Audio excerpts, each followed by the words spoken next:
এটা হলো হ্যামার গান। এই গানের সাহায্যে যে কোনো মজবুত জায়গাতেও পেরেক লাগাতে পারবেন, যেমন সেটা কাঠ, লোহা বা সিমেন্টের দেওয়ালই হোক না কেন। এই গানের দাম মাত্র 800 টাকা। এই গানের সাথে পাবেন কয়েকটি স্প্রিং আর 20টি পেরেক। এটা কেনার পর আর ইলেকট্রিশিয়ানকে ডাকতে হবে না, কেননা এটার সাহায্যে আপনি সারফেস বোর্ডেও সহজে পেরেক লাগাতে পারবেন। কিন্তু আমি আগেই বলে দিচ্ছি, হ্যামার গান একটু ডেঞ্জারও, কারণ এতে যে পেরেক ইউজ করা হয় তাতে বারুদ থাকে। তাই যখন এই গানের ইউজ করা হয় তখন সেখানে অনেক আওয়াজ হয়। কিন্তু আপনি সেফটির জন্য হাতে গ্লাভস আর সেফটি চশমা পড়তে একদমই ভুলবেন না। এখন চলুন এই গানের কিছু ডেমো ভিডিও দেখে নিই।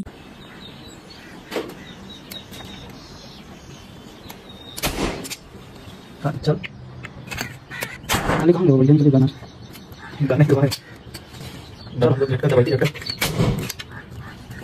अभी दिखा दीजिए रिंग लाइट क्या दिखा दिन मानने में लगी